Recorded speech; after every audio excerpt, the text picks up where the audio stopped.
1993, las colosales puertas de acero de la Maquinista Terrestre y Marítima en Sant Andreu se cerraron para siempre. Hoy, donde 3.000 trabajadores forjaron una vez la columna vertebral de España entre chispas y humo negro, miles de compradores pasean por un reluciente centro comercial, ajenos a los fantasmas de hierro y fuego que yacen bajo sus pies. Durante más de un siglo, esto no fue solo una fábrica, era una ciudad dentro de otra ciudad. La Maquinista construyó las formidables locomotoras que conectaron una nación fracturada y los motores navales que impulsaron la economía. Sus trabajadores, los orgullosos maquinistas, eran la aristocracia de la clase obrera catalana, unidos por un profundo sentido de pertenencia. Sin embargo, a pesar de haber sobrevivido a una guerra civil, dictaduras y crisis globales, este titán industrial fue desmantelado. No cayó bajo las bombas, sino aplastado por los fríos cálculos de las juntas directivas extranjeras y la brutal reestructuración política de una España que se modernizaba. Los altos hornos se apagaron repentinamente, dejando barricadas en llamas y miles de familias atrapadas en las cenizas de un legado traicionado. ¿Cómo pudo un imperio invencible, el mismísimo corazón palpitante de la Revolución Industrial de Barcelona, desmoronarse y desaparecer en tiempos de paz? ¿Cómo se borra del mapa a la fábrica que construyó un país? Bienvenidos a la fundición olvidada de la Maquinista. Acompáñanos a descubrir el ascenso de un gigante, el oscuro precio del progreso y la última batalla desesperada por el alma industrial de Cataluña. Corría el año 1855. Las estrechas calles del barrio de la Barceloneta olían a salitre, a pescado fresco y cada vez más a carbón quemado. Barcelona despertaba de su letargo secular para abrazar con fervor la promesa del vapor y el hierro. En este humilde rincón mediterráneo, donde los pescadores todavía remendaban sus redes al amanecer, estaba a punto de encenderse una chispa que alteraría para siempre el destino industrial de España. No fue un nacimiento silencioso. Vino acompañado del estruendo ensordecedor de los martinetes, el silbido de las calderas y el calor asfixiante de los primeros altos hornos. En aquella época de mediados del siglo XIX, España era un país predominantemente agrario que dependía casi por completo de la tecnología extranjera para su incipiente modernización. Las locomotoras, los motores marinos y las grandes maquinarias industriales llegaban en barcos desde Gran Bretaña, Bélgica o Francia. Sin embargo, un grupo de visionarios catalanes se negó a aceptar esta sumisión tecnológica permanente. El 14 de septiembre de 1855, tres fuerzas industriales clave decidieron unir sus destinos en una apuesta sin precedentes.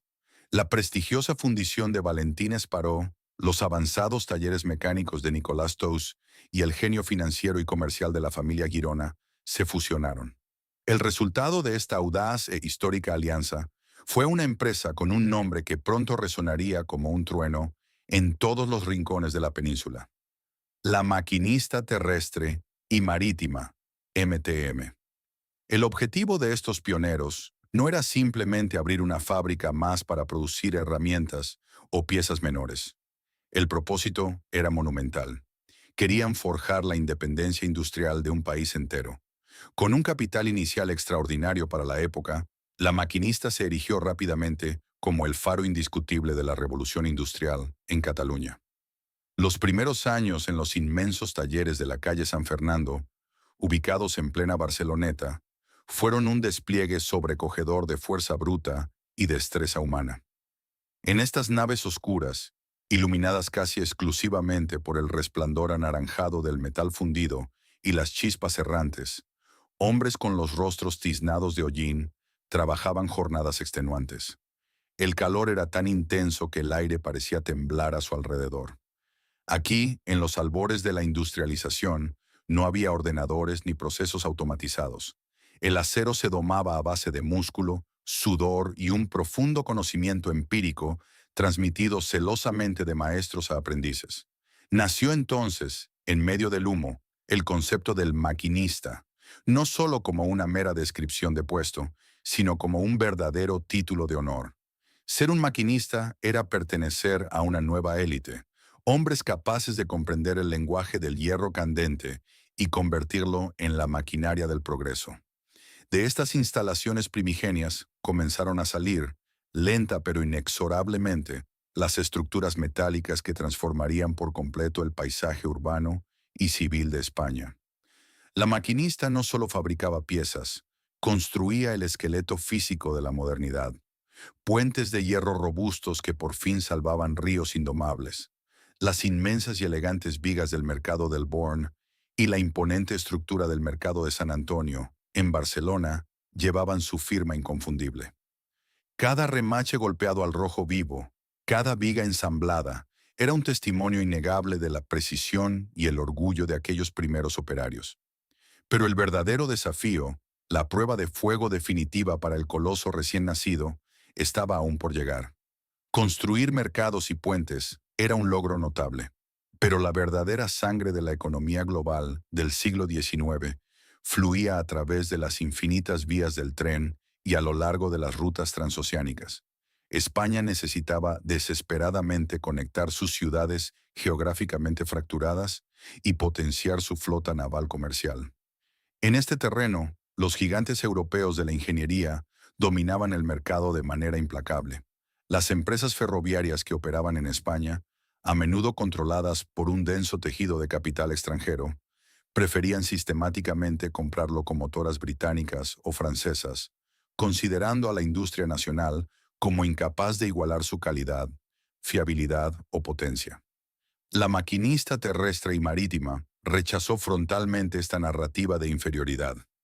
La dirección tomó una decisión estratégica que la colocaría en un curso de colisión directo contra los colosos europeos.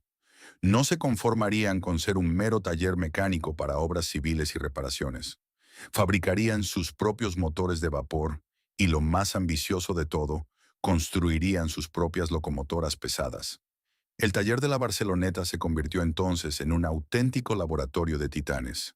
Los ingenieros y mecánicos catalanes estudiaron minuciosamente los diseños extranjeros, diseccionándolos para luego adaptarlos a las exigentes, sinuosas y escarpadas geografías de la red ferroviaria española. Fue un proceso agotador de ensayo, error, frustración y tenacidad inquebrantable.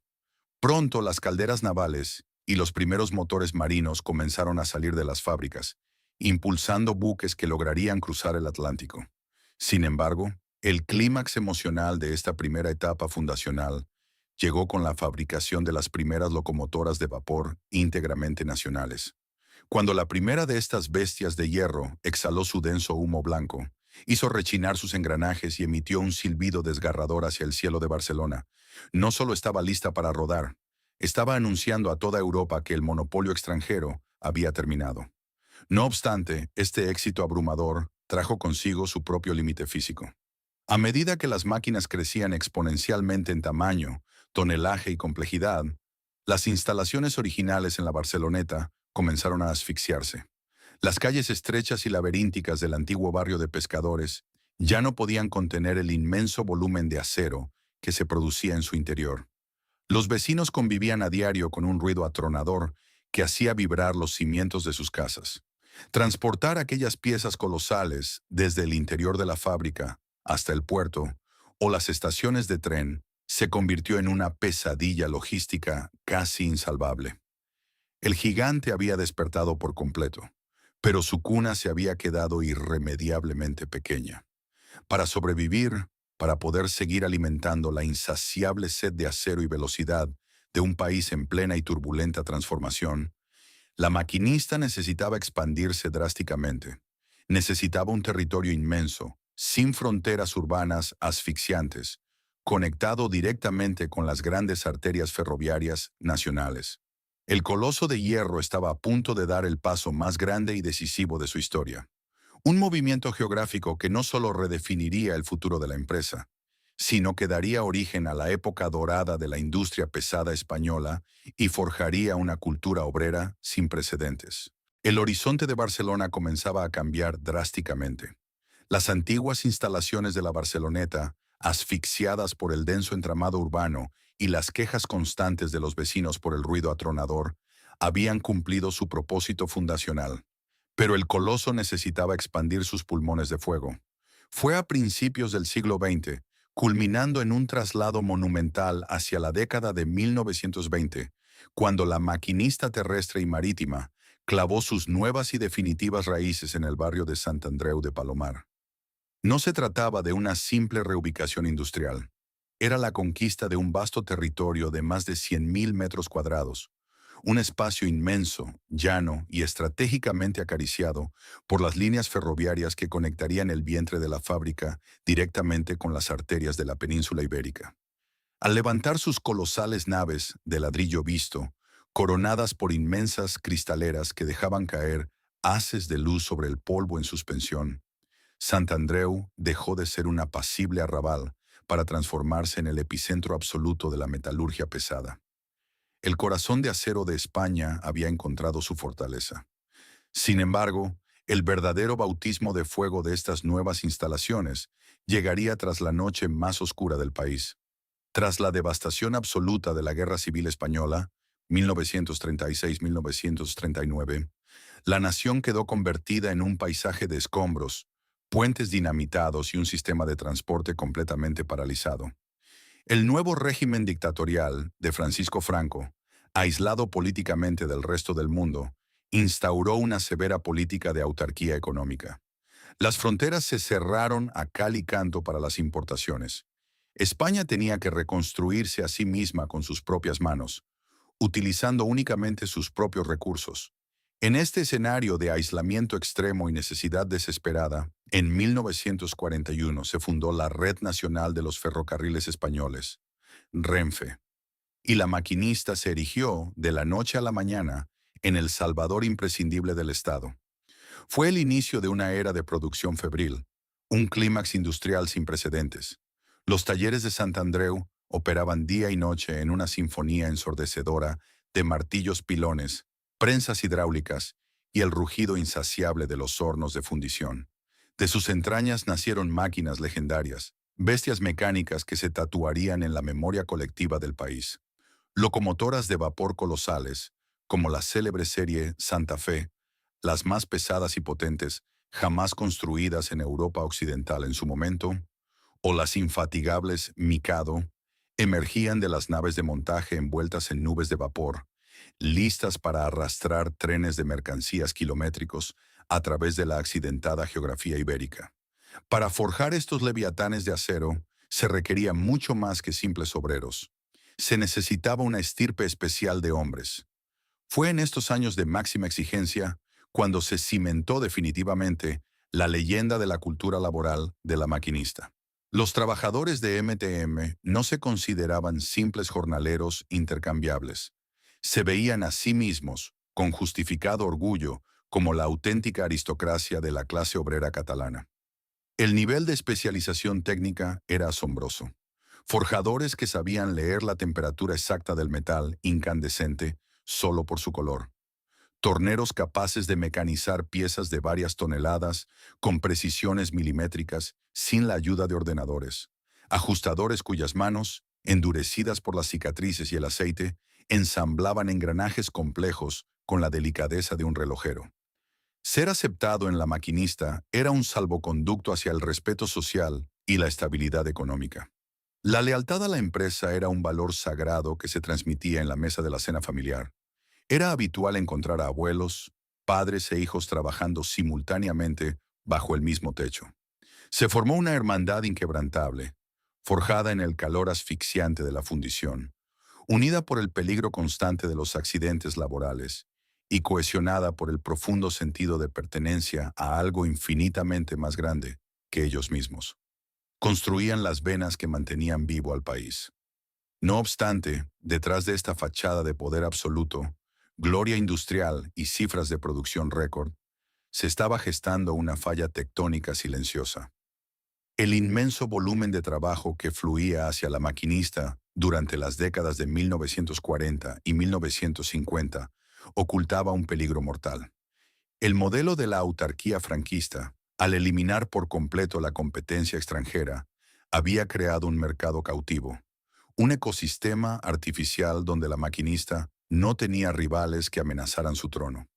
El Estado compraba todo lo que la fábrica podía producir, garantizando ingresos masivos sin cuestionar los márgenes de eficiencia. Esta burbuja de sobreprotección económica se convirtió en un veneno de acción lenta. Mientras las naciones europeas devastadas por la Segunda Guerra Mundial, impulsadas por el Plan Marshall, reconstruían sus industrias integrando agresivamente las nuevas tecnologías, como la tracción eléctrica de alta velocidad, la automatización temprana y la racionalización extrema de las cadenas de montaje. La maquinista descansaba sobre sus laureles. Sus directivos, acomodados en el mullido colchón de los contratos estatales garantizados, subestimaron fatalmente la importancia de la investigación y el desarrollo propio. El gigante producía mucho, sí, pero sus métodos empezaban a oler a pasado. Las máquinas que fabricaban eran imponentes, pero cada vez más obsoletas en comparación con los ágiles motores diésel y eléctricos que ya cruzaban las fronteras europeas. La dependencia tecnológica del extranjero para las innovaciones clave comenzaba a reaparecer sutilmente, obligando a MTM a fabricar bajo licencias de patentes suizas o francesas, en lugar de crear sus propios diseños vanguardistas. Bajo la superficie de aquel mar de acero triunfante y el orgullo inquebrantable de sus miles de obreros, la semilla del colapso había sido plantada. La empresa estaba ganando la batalla de la cantidad, pero sin saberlo, había comenzado a perder la guerra del futuro. El corazón de acero latía con fuerza, pero sus arterias, lentamente, comenzaban a endurecerse. Cuando la década de 1960 amaneció sobre Barcelona, la maquinista terrestre y marítima había trascendido su condición de simple empresa para convertirse en un ecosistema autónomo, un universo cerrado que giraba rítmicamente en torno al acero. El complejo de Sant Andreu había alcanzado unas proporciones verdaderamente faraónicas. Cada mañana, mucho antes de que el sol lograra perforar la bruma mediterránea, una sirena ensordecedora cortaba el aire frío. Era el llamado a la oración de la religión industrial. En respuesta, una marea humana de más de 3.000 almas, montadas en cientos de bicicletas o caminando a paso apresurado con sus monos azules de trabajo, inundaba las calles adyacentes hasta cruzar las inmensas puertas de hierro de la fábrica. En este apogeo de mediados del siglo XX, MTM funcionaba bajo un modelo de paternalismo industrial absoluto. No era solo el lugar donde los hombres iban a sudar, era el eje sobre el que pivotaba toda su existencia, desde la cuna hasta la tumba. La empresa operaba como una verdadera ciudad dentro de la ciudad. Contaba con su propia red de asistencia médica y dispensarios, donde los médicos de la compañía atendían las quemaduras, los cortes y las enfermedades respiratorias inherentes al oficio. Financiaba cooperativas de viviendas, proporcionando techos seguros a las familias de sus empleados en barrios periféricos, como el Bon Pastor, consolidando así una lealtad que iba mucho más allá de la simple nómina salarial. Sin embargo, la joya de la corona de esta estructura social y el verdadero secreto de su éxito generacional era la mítica escuela de aprendices. A los 14 años, los hijos de los trabajadores ingresaban en estas aulas, donde el olor a tiza se mezclaba con el del aceite de motor. Allí no solo aprendían matemáticas o dibujo técnico, eran moldeados física y mentalmente para heredar el orgullo del maquinista. Los veteranos les transmitían los secretos inconfesables del metal, enseñándoles a escuchar el sonido de las máquinas para detectar un fallo antes de que ocurriera. Esta cadena de transmisión garantizaba una mano de obra hiperespecializada, leal hasta el fanatismo y dispuesta a dar su vida por la fábrica. Durante estos años de esplendor, la capacidad productiva parecía no tener techo. De los colosales pabellones salían sin cesar infraestructuras críticas. Inmensos puentes metálicos que cruzaban los ríos más caudalosos del país, gigantescas grúas portuarias, turbinas para centrales hidroeléctricas que electrificarían valles enteros y, por supuesto, kilómetros y kilómetros de material ferroviario. Eran los años dorados de la expansión económica española, el llamado desarrollismo. La maquinista era, a los ojos del Estado y de sus propios trabajadores, una fuerza de la naturaleza, una máquina perfecta, titánica e imparable, que parecía destinada a dominar el paisaje industrial durante los próximos 1000 años. Pero la historia de los imperios nos enseña que el momento de máxima expansión es, a menudo, el instante preciso en el que comienza la decadencia. El inmenso éxito comercial de La Maquinista durante los años 60 llevaba oculto un veneno silencioso y letal: la complacencia. Mientras en las oficinas de Sant Andreu los directivos brindaban por las cifras récord de toneladas fundidas y celebraban los incesantes y lucrativos contratos garantizados por empresas estatales, como Renfe, el mundo exterior estaba experimentando una metamorfosis acelerada. Más allá de los Pirineos, la revolución industrial que MTM había ayudado a cimentar estaba mutando hacia algo completamente distinto. En Japón, los primeros trenes bala cortaban el viento a velocidades impensables. En Francia y Alemania, potencias como Alstom o Siemens invertían fortunas colosales en investigación y desarrollo, liderando una transición feroz hacia la electrificación total, la electrónica de potencia y las primeras fases de la automatización en las cadenas de montaje. La maquinista, embriagada por su propio mito, observó esta revolución tecnológica desde la barrera de su arrogancia y su seguridad cautiva. Sus métodos, aunque ejecutados con una maestría artesanal insuperable, seguían siendo intrínsecamente los mismos que los de la generación anterior. Fabricaban trenes extremadamente robustos y pesados, auténticos tanques sobre raíles, pero que requerían un mantenimiento costoso y un consumo energético que pronto resultaría inviable. En lugar de financiar departamentos propios de innovación que desafiaran los límites de la física y la ingeniería, la cúpula directiva optó por el camino fácil y altamente rentable a corto plazo: la adquisición de licencias extranjeras. MTM pasó gradualmente de ser una creadora de tecnología a ser una mera ensambladora de diseños concebidos en despachos de Suiza, Francia o Estados Unidos. Al renunciar a la soberanía tecnológica, la empresa se estaba amputando su propio futuro.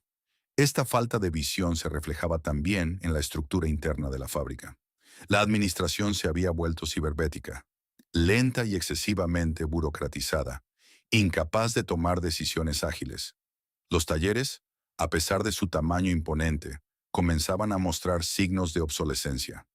Las máquinas herramienta envejecían sin ser reemplazadas por alternativas más eficientes. Había un exceso de personal en puestos intermedios, sostenido únicamente porque los abultados presupuestos estatales cubrían cualquier ineficiencia operativa.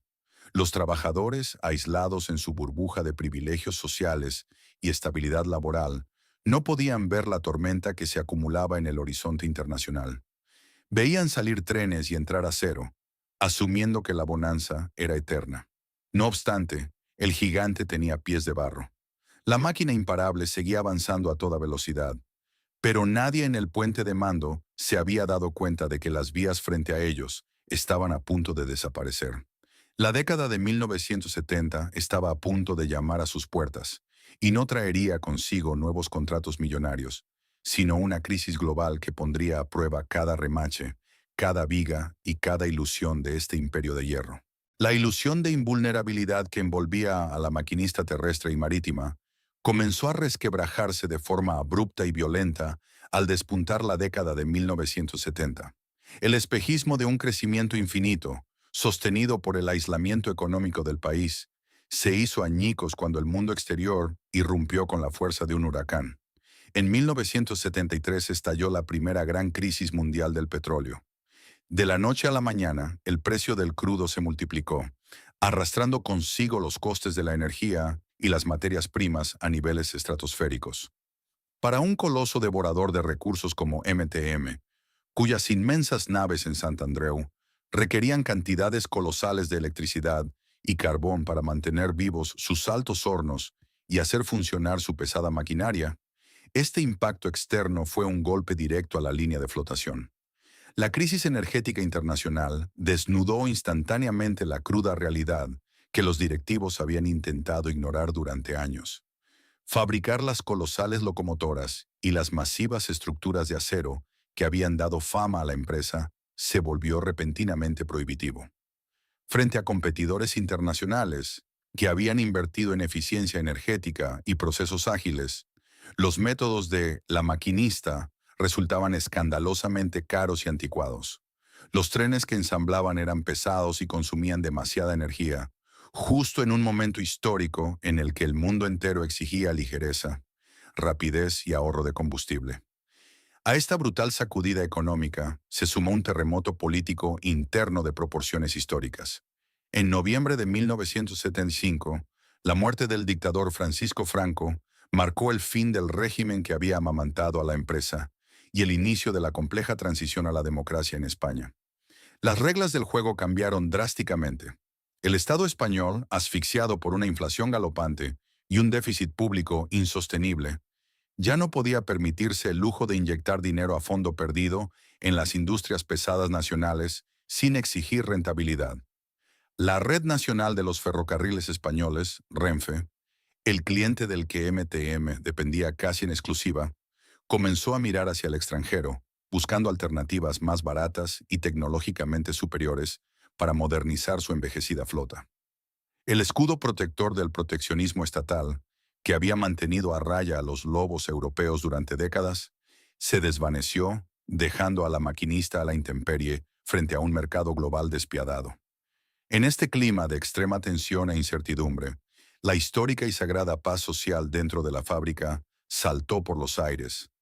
El sistema de paternalismo industrial, que durante generaciones había garantizado la lealtad incondicional de los maquinistas a cambio de vivienda, educación y sanidad, colapsó bajo el peso de la ruina financiera. La inflación devoraba los salarios de los operarios mes tras mes, empujando a miles de familias al borde de la precariedad. El contrato no escrito entre el patrón y el obrero se había roto de forma irreparable. Fue entonces cuando las inmensas naves de Santandreu experimentaron una profunda metamorfosis. Ya no eran solo catedrales del trabajo físico, se convirtieron en hervideros políticos. Los sindicatos obreros que durante décadas habían operado en la más absoluta clandestinidad bajo la dictadura, emergieron con una fuerza telúrica.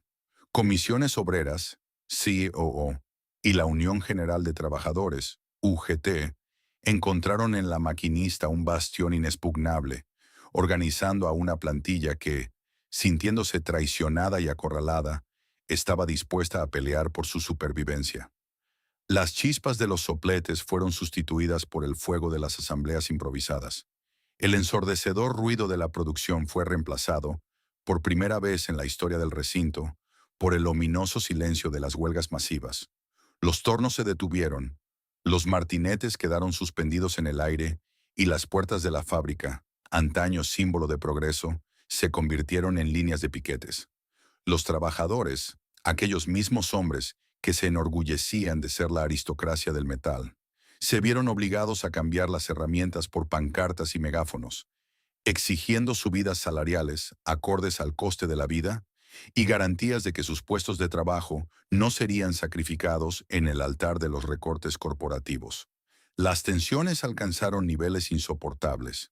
Los directivos de MTM, atrapados entre las presiones de un Estado que exigía recortes inmediatos y unos acreedores que amenazaban con cerrar el grifo financiero, intentaron imponer planes de ajuste, recortes de plantilla y congelaciones salariales. La respuesta obrera fue feroz e implacable. Las calles de Barcelona fueron testigos de marchas multitudinarias de hombres en monos azules de trabajo, enfrentándose a las fuerzas del orden público en un intento desesperado por defender su medio de vida. El conflicto no era simplemente laboral, era una colisión frontal entre dos épocas. Por un lado, una masa obrera que se aferraba con uñas y dientes a un modelo industrial que garantizaba trabajo de por vida, pero que económicamente estaba muerto. Por otro, una realidad capitalista de libre mercado que exigía modernización a base de derramamiento de sangre laboral. El yunque sobre el que se había forjado el corazón industrial de España estaba lleno de profundas y peligrosas grietas. La maquinista terrestre y marítima, el gigante invencible de ayer, se desangraba lentamente en medio de un fuego cruzado de ineficiencia técnica, ruina económica y una lucha de clases descarnada. Habían sobrevivido al pasado, pero la verdadera prueba de fuego, la reestructuración forzosa impuesta por Europa, apenas estaba a punto de comenzar. En los albores de la década de 1980, España perseguía con fervor un nuevo sueño colectivo, un objetivo político y económico que redefiniría su lugar en el mundo: la integración en la Comunidad Económica Europea, CEE. Sin embargo, el billete de entrada a este selecto club de naciones modernas tenía un precio exorbitante. Bruselas exigía el fin de los monopolios estatales, la abolición de las subvenciones a fondo perdido y la apertura total a la competencia internacional. Para cumplir con estas exigencias implacables, el gobierno español implementó un plan drástico que pasaría a la historia con un nombre clínico y aséptico: la reconversión industrial. En los despachos ministeriales de Madrid, era una estrategia de modernización necesaria. En los inmensos talleres de La Maquinista Terrestre y Marítima, fue el equivalente a una sentencia de muerte dictada a cámara lenta. El Instituto Nacional de Industria, INI, el holding estatal que había actuado como un padre protector y un salvavidas financiero inagotable para las grandes fábricas del país, recibió la orden de cerrar el grifo. La directriz era brutalmente clara: cualquier empresa pública que no pudiera sobrevivir por sus propios medios en un mercado libre y competitivo debía ser purgada.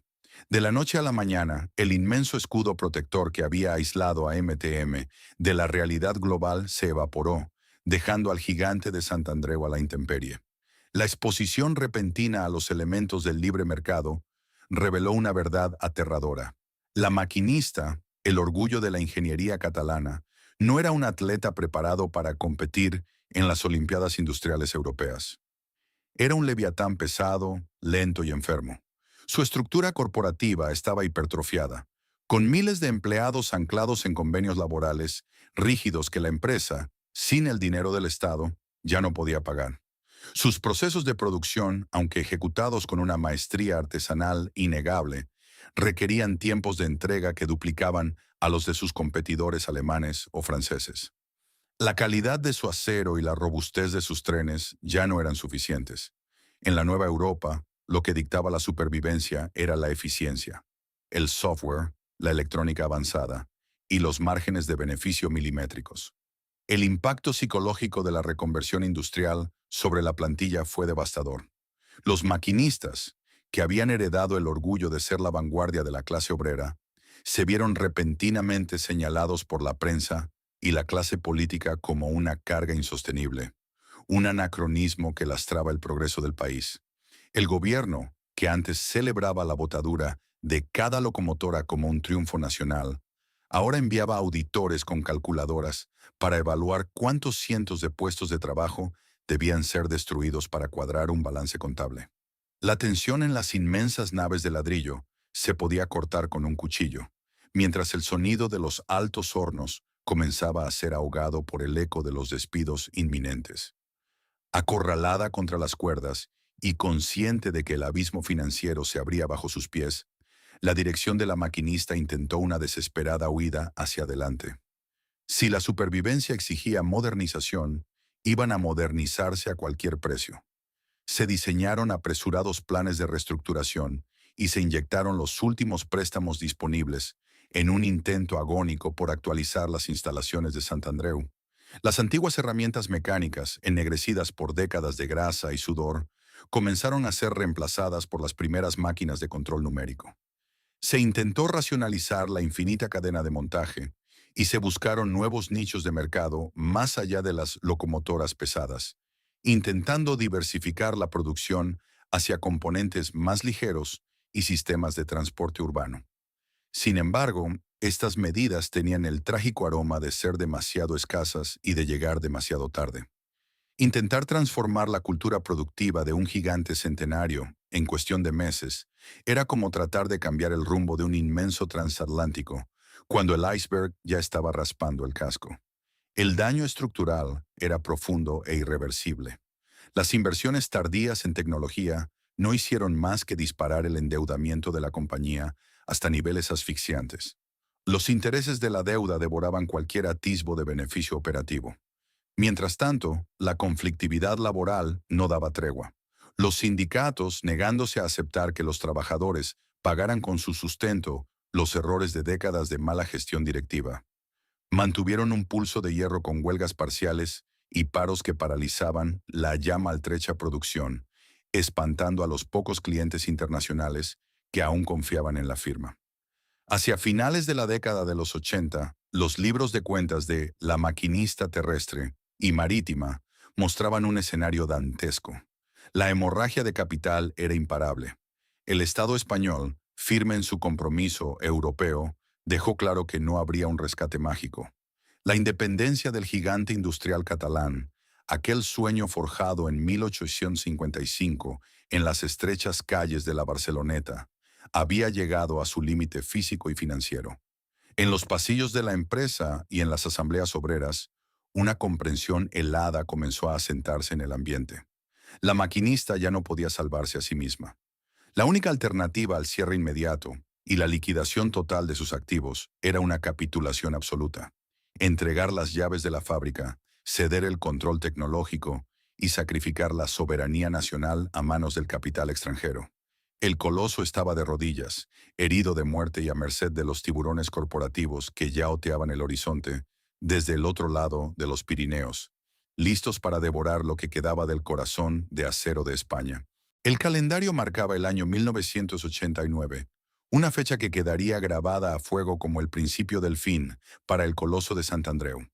Tras años de agonía financiera, de huelgas extenuantes y de un endeudamiento crónico que había dejado las arcas vacías, la sentencia final no llegó en forma de un cierre repentino, sino a través de una absorción lenta y dolorosa.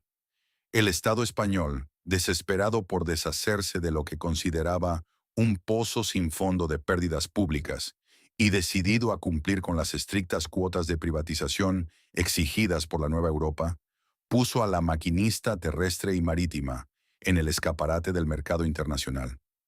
El comprador no se hizo esperar.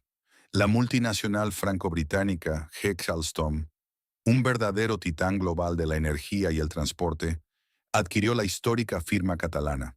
Para los despachos ministeriales de Madrid fue un rescate pragmático, un éxito burocrático que salvaba temporalmente los muebles. Para los miles de trabajadores de Barcelona fue una invasión en toda regla. El impacto psicológico de la venta fue un seísmo que resquebrajó los cimientos mismos de la identidad obrera. Durante más de un siglo, los operarios de MTM habían caminado por las vastas naves con la cabeza alta, impulsados por el orgullo inquebrantable de ser los artesanos de la soberanía industrial de su propio país. Ellos habían construido las arterias de España. Ahora, de la noche a la mañana, se despertaban siendo simples empleados de una filial extranjera. El shock cultural fue inmediato y brutal. Los antiguos directores locales, que conocían los talleres palmo a palmo y que, a pesar de sus errores de gestión, compartían un mismo idioma y una misma historia con la plantilla, fueron rápidamente sustituidos por ejecutivos enviados desde el extranjero. Hombres de traje impecable que no hablaban ni español ni catalán, que caminaban por las ruidosas naves con la frialdad de quien inspecciona un almacén de repuestos, armados con maletines y hojas de cálculo. Para estos nuevos amos, la maquinista no era un patrimonio histórico, ni el corazón de la revolución industrial, ni mucho menos una familia. Era, pura y simplemente, una cifra en un inmenso balance contable consolidado a miles de kilómetros de distancia. La centenaria fábrica había perdido su nombre, su independencia y su alma, para convertirse en una diminuta pieza dentro del vasto rompecabezas corporativo de G.C. Alstom. El asedio no se libró con armas de fuego, sino con auditorías. No derramó sangre en su primera fase, pero amputó de cuajo el espíritu de toda una comunidad de trabajadores. La brutal realidad de esta nueva era de sumisión corporativa se hizo patente con una velocidad aterradora. La autonomía de la que MTM había gozado durante casi 135 años se evaporó por completo. Las decisiones estratégicas, que antaño se tomaban acaloradamente en las oficinas de Santandreu, ahora se dictaban en salas de juntas insonorizadas, en París o Londres, por directivos que jamás habían respirado el polvo metálico de la fundición, ni sabían qué significaba el peso del título de maquinista. Para la sede central de la multinacional, las instalaciones de Barcelona presentaban un problema evidente y molesto. Eran demasiado grandes, estaban anticuadas y albergaban a una plantilla fuertemente sindicalizada, históricamente combativa y acostumbrada a pelear por sus derechos. Comenzó entonces un desmantelamiento quirúrgico y escrupulosamente planificado. La corporación franco-británica no había comprado la maquinista para revitalizar su capacidad productiva, sino para eliminar a un competidor local, absorber de golpe su valiosa cartera de clientes en España y, sobre todo, apoderarse del inmenso y codiciado suelo urbano sobre el que se asentaba la fábrica. Barcelona se estaba transformando frenéticamente para acoger los inminentes Juegos Olímpicos de 1992, y el valor inmobiliario de Sant Andreu se disparaba cada día. Bajo esta lógica implacable, los proyectos de innovación tecnológica de MTM fueron cancelados de inmediato. Las órdenes de producción más complejas y rentables se desviaron estratégicamente hacia las fábricas del grupo en Francia, dejando para el recinto catalán únicamente los ensamblajes menores y el mantenimiento rudimentario. El ambiente en el interior de las gigantescas naves se volvió asfixiante y premonitorio. Los trabajadores, que apenas una década atrás eran capaces de construir una locomotora entera desde la fundición del bloque del motor hasta el último remache de la carrocería, se vieron humillados, reducidos a montar piezas prefabricadas que llegaban en trenes desde el otro lado de la frontera. El sentimiento de inutilidad comenzó a minar la moral de la tropa con más eficacia que cualquier recorte salarial. Se sucedieron los primeros expedientes de regulación de empleo, ER, presentados por la nueva dirección no como medidas temporales para capear una crisis puntual, sino como recortes estructurales definitivos. Los veteranos que habían dedicado 40 años de su vida a la empresa eran prejubilados forzosamente, vaciando los talleres de experiencia, de camaradería y de memoria histórica. Cada semana, la plantilla menguaba inexorablemente. Cada mes, una nave diferente se quedaba a oscuras, con su pesada maquinaria silenciada para siempre y cubierta por mortuorias lonas de plástico. Los sindicatos intentaron reavivar la llama de la resistencia histórica, organizando paros y asambleas en los patios medio vacíos, pero se enfrentaban a un enemigo invisible y amorfo. Ya no luchaban contra un patrón local al que podían presionar en las calles, sino contra un consejo de administración internacional y opaco que ni siquiera se inmutaba ante una huelga en una filial del sur de Europa. El gigante había sido rodeado, asediado y despojado de sus defensas vitales. Atrapados en una red de decisiones macroeconómicas que escapaban a su control, los últimos herederos del acero comprendieron, con una mezcla de furia hirviente y amarga resignación, que la cuenta atrás hacia el abismo final había comenzado de forma irreversible. A principios de la década de 1990, la atmósfera en el recinto de Sant Andreu era densa, cargada de una electricidad sombría que presagiaba la tormenta final. El asedio corporativo descrito en los años anteriores había mermado las fuerzas de la plantilla, pero el golpe de gracia, el impacto letal que destrozaría para siempre el corazón de acero de Cataluña, estaba a punto de ser asestado. En 1993, los rumores que habían envenenado los pasillos durante meses se materializaron en un frío comunicado oficial. La cúpula directiva de J.S. Alstom, desde sus lejanas oficinas europeas, dictó la sentencia que nadie quería escuchar. Las históricas instalaciones de La Maquinista Terrestre y Marítima en Sant Andreu iban a ser clausuradas de forma definitiva. El plan de la multinacional era implacable. Bajo la justificación de una necesaria racionalización del espacio y optimización de recursos, la producción sería trasladada a una nueva planta, mucho más pequeña y aséptica, en la localidad periférica de Santa Perpetua de Mogoda. Sin embargo, este traslado no era una simple mudanza. Era una purga masiva encubierta. El nuevo recinto no tenía capacidad ni intención de absorber a la inmensa mayoría de los miles de trabajadores que aún quedaban en nómina. La reconversión final exigía el despido fulminante de cientos de operarios históricos. Para los dueños extranjeros, era una maniobra inmobiliaria y financiera maestra. Se deshacían de una fuerza laboral incómoda y cara, y liberaban más de 100.000 metros cuadrados del suelo urbano más codiciado de una Barcelona que acababa de deslumbrar al mundo con los Juegos Olímpicos de 1992. Cuando la noticia se propagó por las inmensas naves de ladrillo, el silencio incrédulo de los primeros minutos se transformó rápidamente en un rugido de indignación absoluta. No se trataba solo de perder un puesto de trabajo, se trataba de la aniquilación de una identidad colectiva. En aquellos talleres había hombres que representaban la tercera generación de su familia en la empresa. Abuelos que habían forjado piezas para la Renfe de la posguerra, padres que habían vivido el esplendor de los años 60, e hijos que ahora veían cómo su futuro era borrado de un plumazo. El pacto no escrito de lealtad, la promesa de que el acero siempre proveería a quienes lo domaran, había sido pisoteado. La aristocracia del metal, traicionada por los políticos que permitieron la venta y despreciada por los nuevos dueños, comprendió que no le quedaba otra salida que la rebelión. Ya no había espacio para negociaciones en despachos. La diplomacia corporativa había fracasado. Era el momento de llevar la guerra a las calles. La respuesta de los maquinistas convirtió el apacible barrio de Sant Andreu en una auténtica zona de guerra urbana.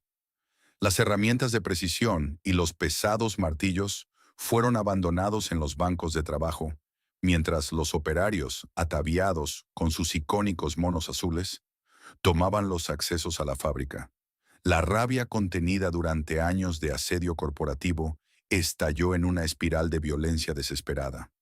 Enormes neumáticos de camión y restos de maquinaria desechada fueron apilados en las avenidas circundantes y rociados con gasolina. Al caer la tarde, el cielo de Barcelona se tiñó de un denso y tóxico humo negro. El fuego de las barricadas iluminaba los rostros tiznados y surcados por las lágrimas de hombres que, en toda su vida, solo habían sabido trabajar con honor. Las sirenas de la policía antidisturbios reemplazaron el antiguo y rítmico sonido de la sirena, de cambio de turno. Se produjeron enfrentamientos brutales. Las cargas policiales, las pelotas de goma y los botes de humo lacrimógeno se mezclaban con los gritos de protesta de miles de obreros y vecinos que se unieron a la causa, comprendiendo que con el cierre de la maquinista no solo moría una empresa, sino el alma industrial de toda una ciudad. Sin embargo, en medio de aquel caos de sangre, fuego y asfalto derretido, latía una tragedia aún más profunda y desgarradora: la absoluta impotencia de la fuerza física frente a la burocracia moderna. Estos eran hombres que durante décadas habían doblegado planchas de acero de varias pulgadas de grosor. Sus manos, encallecidas y poderosas, eran capaces de ensamblar motores del tamaño de un edificio de 2 plantas. Habían construido los puentes que sostenían al país y los trenes que lo cruzaban. Creían, con la fe de los antiguos artesanos, que el trabajo duro y la fuerza bruta podían superar cualquier obstáculo. Pero en las trincheras de 1993, descubrieron con horror que toda su fuerza era inútil. Ningún músculo, por poderoso que fuera, podía detener el avance de un decreto de despido impreso en papel timbrado. Ningún martillazo podía romper los blindados acuerdos internacionales de una corporación extranjera. La ley del capital era invisible, intangible y, por lo tanto, imposible de golpear. La huelga salvaje y las barricadas en llamas fueron el canto del cisne de la clase obrera pesada de Cataluña. Fue una batalla épica, pero nacida de la más profunda desesperanza, librada por hombres que sabían que estaban perdiendo la guerra. A medida que los días pasaban y la presión policial y financiera aumentaba, las fuerzas de los huelguistas comenzaron a flaquear. El hambre, las amenazas de despidos sin indemnización y el desgaste psicológico hicieron su trabajo. Lentamente, las hogueras se fueron apagando, dejando tras de sí un paisaje de asfalto calcinado y sueños rotos. El óxido, la enfermedad mortal del hierro que ellos siempre habían combatido, comenzaba ahora a devorar las cerraduras de las puertas que jamás volverían a abrirse. El coloso había sido abatido definitivamente, y el escenario estaba listo para su funeral. A principios de 1994, la fatídica fecha marcada en rojo en los calendarios corporativos de GEC Alstom finalmente llegó, cayendo sobre el barrio de Sant Andreu con el peso de una losa de mármol. Tras la furia de las barricadas, los neumáticos ardiendo y las huelgas desesperadas, el agotamiento había doblegado cualquier resistencia física.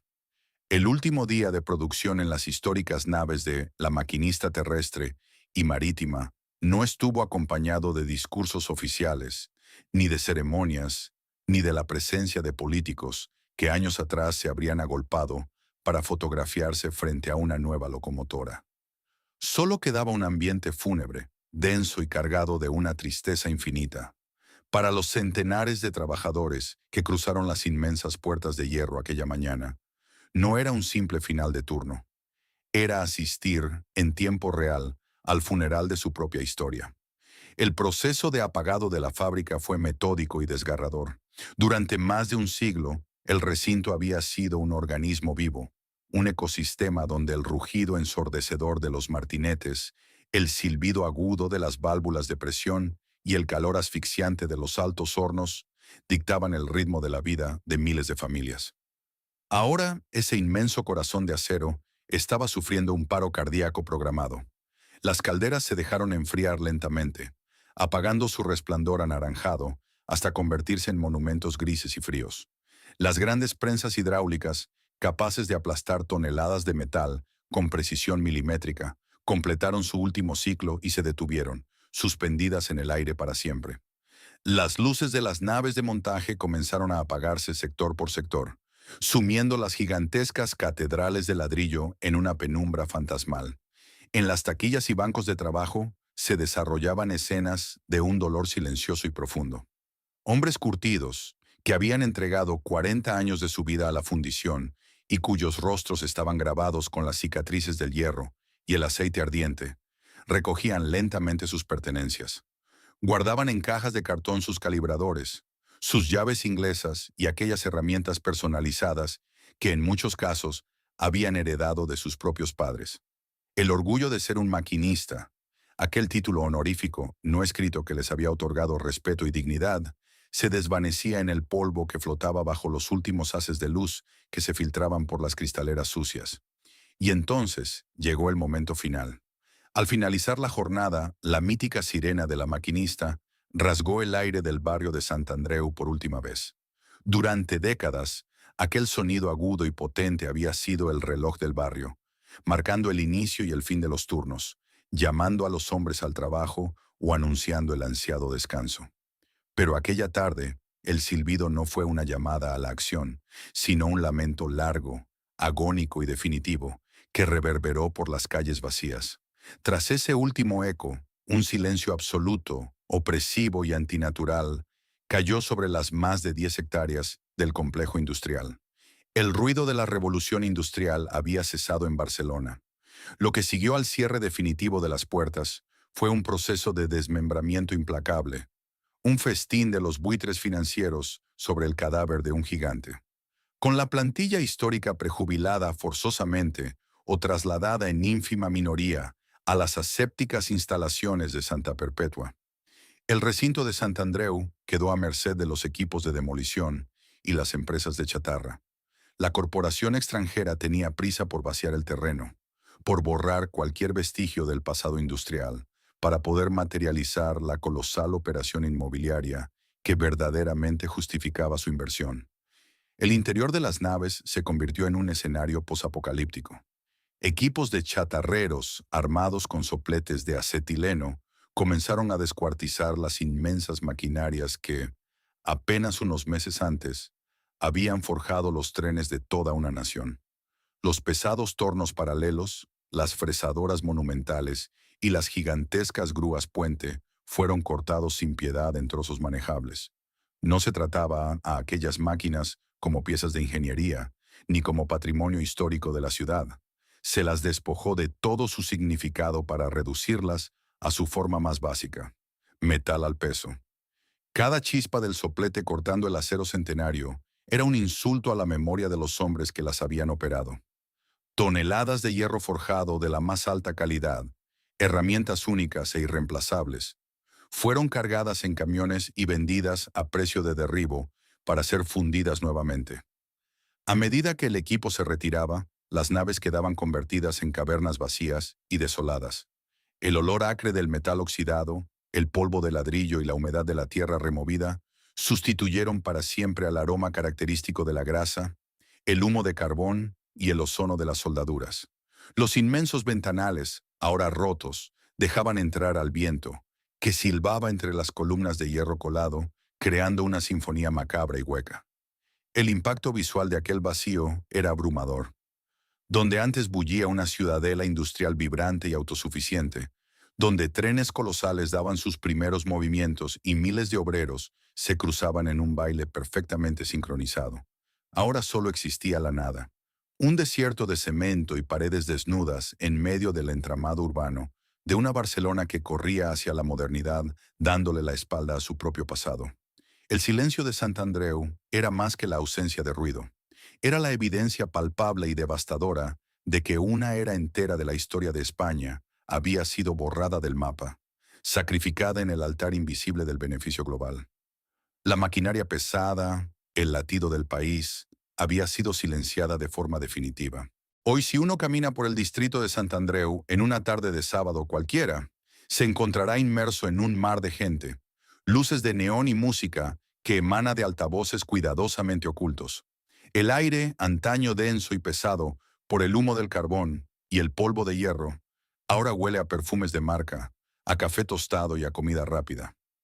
Donde una vez se erigieron las formidables catedrales de ladrillo que albergaban a la maquinista terrestre y marítima, hoy se levanta un gigante de naturaleza muy distinta. Inaugurado en el año 2000, sobre la misma tierra que fue excavada y purgada de su sangre de óxido, se asienta el centro comercial La Maquinista. Es uno de los complejos de compras al aire libre más grandes de Cataluña, un templo reluciente dedicado al consumo frenético que atrae a millones de visitantes al año. La ironía de la historia es profunda, casi poética en su inmensa crueldad. El mismo suelo que durante décadas tembló sin descanso bajo el impacto de las prensas hidráulicas y el avance de las locomotoras de 100 toneladas, hoy soporta el paso ligero de los peatones cargados con bolsas de ropa de moda, rápida y zapatos de temporada. La sociedad que producía cosas duraderas ha sido devorada y reemplazada por la sociedad que consume cosas efímeras. El nombre del centro comercial, mantenido en un cuestionable acto de homenaje urbano o marketing nostálgico, es para muchos de los antiguos trabajadores de la zona un recordatorio diario de su histórica derrota. En un intento institucional por preservar una brizna del patrimonio destruido, los arquitectos del complejo comercial integraron algunos elementos físicos que evocan el pasado industrial del recinto. Una inmensa rueda dentada, los restos de robustos pilares de hierro, colado y la estructura metálica de una antigua nave se alzan hoy como fantasmas mudos entre los escaparates de cristal. Sin embargo, estas reliquias yacen despojadas de toda su fuerza y contexto. Han sido domesticadas. Son meros adornos exóticos, fondos estéticos ante los cuales los adolescentes se toman fotografías con sus teléfonos móviles, ignorando por completo que esas piezas inertes fueron forjadas con el sudor, las quemaduras y el sacrificio extremo de la generación de sus propios abuelos. El hierro que alguna vez conectó a un país entero ahora sirve únicamente como un decorado melancólico para el ocio del fin de semana. Para los últimos maquinistas vivos, hombres que hoy peinan canas y caminan con lentitud, pasear por estas calles asfaltadas es un ejercicio de dolor contenido y nostalgia incurable. Muchos de ellos se niegan rotundamente a pisar las instalaciones del centro comercial. Sienten que hacerlo sería profanar su propio cementerio, pisotear las cenizas de su dignidad y su juventud. Otros, en cambio, se atreven a caminar entre las tiendas de electrónica y moda con la mirada perdida, sufriendo una especie de síndrome del miembro fantasma a escala urbana. Se detienen de pronto, señalan hacia una hamburguesería de franquicia y tratan de explicar a sus nietos que allí, exactamente en ese punto, estaba el taller de ajuste de motores donde dejaron 30 años de su vida. Señalan hacia la entrada del aparcamiento subterráneo y recuerdan las brillantes vías ferroviarias por donde salían, relucientes e imponentes, los convoyes que ellos mismos habían ensamblado con sus propias manos, pero sus historias a menudo se pierden en el ruido alegre del consumismo moderno. Es un idioma de sacrificio y fuego que las nuevas generaciones, criadas en la era digital y los servicios, apenas logran comprender. La caída de La Maquinista no fue simplemente el cierre por liquidación de una fábrica incapaz de adaptarse a los tiempos modernos. Fue la metáfora perfecta y dolorosa de la desindustrialización de Occidente. Fue el claudicar definitivo de un modelo de vida donde el trabajo manual hiperespecializado tenía un valor intrínseco, cimentaba la comunidad y otorgaba una dignidad inquebrantable a la clase obrera. La ciudad de Barcelona, en su deslumbrante y exitosa transformación postolímpica, decidió tácitamente que ya no había lugar en su escaparate internacional para las chimeneas humeantes, los monos azules manchados de aceite y los ásperos conflictos sindicales. Prefirió apostar su futuro al turismo de masas, el diseño, la innovación tecnológica y los servicios, borrando las huellas de su pesado pasado obrero con una rapidez pasmosa y a menudo despiadada. Hoy las verdaderas cenizas de aquel gigante de metal no se encuentran esparcidas por el suelo de Sant Andreu, sino profundamente incrustadas en el corazón y la memoria de aquellos que lo vieron levantarse y caer. El desgarrador silencio de las sirenas, que marcó el fin de una era en 1994, ha sido reemplazado para siempre por el bullicio complaciente de una sociedad que, embriagada por la inmediatez, parece haber olvidado sobre qué cimientos de hierro y fuego se construyó su propia modernidad. El corazón de acero de España dejó de latir, y en su lugar ha quedado un vacío espectacular, brillante y ruidoso, pero desprovisto de aquella alma incombustible que una vez, hace no tanto tiempo, hizo temblar la tierra. La historia de la maquinista terrestre y marítima es mucho más que la crónica de una fábrica fallida o el relato nostálgico de una época pasada. Es el espejo crudo y exacto en el que se refleja la transformación brutal del mundo moderno y la implacable desindustrialización de Occidente. Durante 138 años, este coloso de Barcelona forjó no solo el hierro y el acero que vertebraron a toda una nación, sino también una cultura obrera cimentada en el orgullo, el conocimiento empírico y la lealtad comunitaria. Sin embargo, su caída nos deja una lección empresarial e histórica incuestionable. En la era de la globalización, la tradición, el tamaño y la fuerza física no son escudos suficientes contra la obsolescencia. La falta de visión estratégica de una cúpula directiva acomodada, sumada a la vulnerabilidad letal de depender de la protección estatal, convirtió a un gigante aparentemente invencible en una presa fácil para el mercado libre. Las juntas directivas extranjeras que firmaron su sentencia de muerte no vieron nombres, ni historia, ni soberanía tecnológica. Solo vieron márgenes de beneficio a corto plazo y activos inmobiliarios liquidables. Hoy habitamos un mundo que premia lo rápido, lo barato y lo desechable, a menudo dando por sentado el inmenso valor de lo que cuesta construir con las propias manos. El denso silencio que reemplazó a los altos hornos de Sant Andreu es el mismo silencio que hoy recorre los antiguos cinturones industriales de toda Europa. Pero mientras los pesados trenes que ellos ensamblaron sigan rodando por alguna vía olvidada, y mientras las monumentales vigas de hierro sigan sosteniendo el peso de los mercados y los puentes de Barcelona, el legado de los maquinistas resistirá al óxido del tiempo. Fueron los auténticos artesanos del progreso, la aristocracia de la clase obrera, y la última barrera de contención humana contra un sistema económico que ya no tiene espacio para el acero forjado a fuego lento. Si este viaje a través de las cenizas de nuestra historia industrial te ha hecho reflexionar sobre el precio real del progreso y cómo hemos llegado a nuestro presente, te invitamos a suscribirte al canal. Deja en los comentarios tu opinión. ¿Crees que el sacrificio de esta clase obrera era un mal inevitable para la modernización? ¿O se podría haber salvado a estos gigantes? Tu apoyo es el motor que nos permite seguir rescatando estas voces del olvido. Gracias por acompañarnos hasta el final de la vía.